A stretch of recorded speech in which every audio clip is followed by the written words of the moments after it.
माता दी। आज आप लोगों को मैं धनतेरस की पूजा कैसे करें ये बताने जा रही हूँ। कार्तिक मास के कृष्ण पक्ष की त्रयोदशी के तिथि में त्रयोदशी तिथि को ही धनतेरस मनाया जाता है। धनतेरस की पूजा कैसे करें? धनतेरस समुद्र मंथन पे भगवान धन्वंतरी जी एक हाथ में अमृत का कलश और एक हाथ में यजुर्वेद लेकर के प्रकट हुए थे और इसीलिए भगवान धन्वंतरी की उसी दिन से धनतेरस के दिन ही प्रकट हुए थे, इसलिए धनतेरस का त्यौहार मनाया जाता है। अब धनतेरस की पूजा कैसे करें? धनतेरस के दिन पूजा लक्ष्मी गणेश की और धनतेरस देव की और कुबेर जी की पूजा करने पे घर में बरकत रहती है, धन धान्य की वृद्धि होती है, सुख शांति बनी रहती है। पूजा कैसे की जाए? सर्वप्रथम भगवान धन्वंतरी की एक फ़ोटो ले लें। अमृत कलश हाथ में लिए हुए भगवान धन्वंतरी की एक फ़ोटो ले लें, उसे एक पाटे पे या चौकी पे रख दें। भगवान कुबेर का श्री यंत्र हो या भगवान कुबेर की फ़ोटो हो, उसको भी उसी पाटे पे रख दें और लक्ष्मी गणेश की फ़ोटो हो उसको भी, सबको एक ही पाटे पे ये 3 फोटोएँ रख दें। उसके पश्चात सबसे पहले आवाहन करें। आवाहन करने के बाद भगवान को बुलाएं। आवाहन करना इसलिए ज़रूरी होता है, आवाहन करके आवाहन का मतलब होता है बुलाना कि हे भगवान, मैं आपकी पूजा करने चल रही हूँ, आप इस पूजन को स्वीकार करिए। आवाहन करने के बाद आप आसन दीजिए। आसन के जगह आप या तो फूल रख सकते हैं या तो चावल। तीनों देवों को 3 जगह आप चावल रख दीजिए, आसन दे दीजिए। आसन देना ज़रूरी इसलिए होता है कि हमारे घर में कोई भी अतिथि आता है, कोई भी व्यक्ति आए, मेहमान आए, तो हम लोग उसको सोफे पे या कुर्सी पे या गद्दे पे या बिछौने पे कुछ ना कुछ ऊंचा स्थान देके उसको बैठालते हैं, इसलिए आसन देना पहले आवाहन करिए, फिर उसके बाद आसन दीजिए। आसन करने के बाद, आसन देने के बाद आप आचमनी करिए। आचमनी करने के बाद आप फूल ले लीजिए। फूल सर से फूल हो या आपके पास कुछ हो, उससे आप जल छिड़किए। जल छिड़किए मतलब स्नान करवाइए। स्नान कराइए कि हे प्रभु, मैं आपको स्नान करा रही हूँ। आप स्नान करा दीजिए। स्नान कराने के बाद आप मौली का मतलब कलावा, जो कलावा होता है उस कलावों को चढ़ा दीजिए वस्त्र के रूप में कि हे प्रभु, मैं आपको कलावा अर्पण वस्त्र अर्पण कर रही हूँ। आप लक्ष्मी गणेश को भी, धन्वंतरी जी को भी और कुबेर जी को भी आप वस्त्र चढ़ा दीजिए।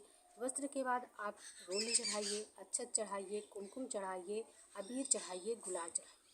आप ये सब चीज़ बारी बारी से पहले हल्दी चढ़ा दीजिए, फिर आप कुमकुम चढ़ा दीजिए, फिर अबीर चढ़ा दीजिए, गुलाल चढ़ा दीजिए, फिर अक्षत चढ़ा दीजिए। अक्षत के बाद आप पुष्प चढ़ा दीजिए।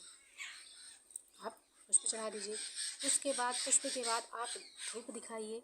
धूप जला के दिखाइए कि हे प्रभु, मैं आपको धूप दे रही हूँ। धूप दिखा दीजिए। फिर दीप जलाइए। दीप जलाने के बाद आप भोग लगाइए। भोग धन्वंतरी जी को भोग चांदी की कटोरी में ही लगता है और खीर का भोग लगता है, लेकिन चांदी की कटोरी तो सबके पास होती नहीं है, अमूमन लोगों के घर में नहीं होती है। तो किसी भी बर्तन में, कोई भी बर्तन हमारे पास हो, किसी भी बर्तन में हम खीर बना करके भोग लगा दें। भगवान धन्वंतरी को भी भोग लगा दें, कुबेर जी को भी और लक्ष्मी माँ को भी खीर बहुत पसंद है। खीर का भोग लगाइए। खीर का भोग लगाने के बाद आप आचमनी के लिए जल गिराइए, जिसको जल पिलाना कहते हैं, जल गिराइए। आप जल गिराने के बाद आप घेर दीजिए जल से। उसके बाद आप मुख शुद्धि के लिए पान, सुपारी, लौंग, इलायची, ये तीनों चीज़ अर्पण कीजिए। अर्पण करने के बाद आप हाथ जोड़ लीजिए। हाथ जोड़ने के बाद विनती कीजिए कि हे प्रभु, जो कुछ मुझसे बन पड़ा, जैसे बन पड़ा, मैंने आपकी सेवा में अर्पण किया है, इसको स्वीकार कर लीजिए। इसके बाद भगवान धन्वंतरी जी को औषधि चढ़ाइए, क्योंकि भगवान धन्वंतरी को औषधि बहुत प्रिय है। औषधि में तुलसी, शंखपुष्पी और ब्राह्मी, जिसमें से हम सब के यहाँ तुलसी मिल सकती है। घर में तुलसी, कार्तिक का महीना चल रहा है, सबके घर में तुलसी गमले में या बाहर घर के सबके पास है। तुलसी की पत्ती ले करके भगवान धन्वंतरी के सामने रख दीजिए और हाथ जोड़ लीजिए कि हे रोग के नाशक देवता, आप हमारे घर के समस्त रोगों को दूर कीजिए और इस मंत्र का जप कर लें।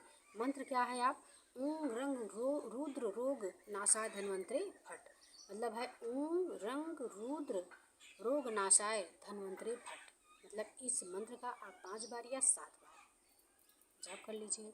और उसके बाद आप कपूर की, भगवान धन्वंतरी के सामने कपूर की आरती करिए। कपूर जलाइए और भगवान धन्वंतरी की आरती करिए। लक्ष्मी गणेश जी की आरती कीजिए। हाथ जोड़ लीजिए, प्रार्थना कर लीजिए और अपने घर के बरकत के लिए भगवान से विनती कर लीजिए।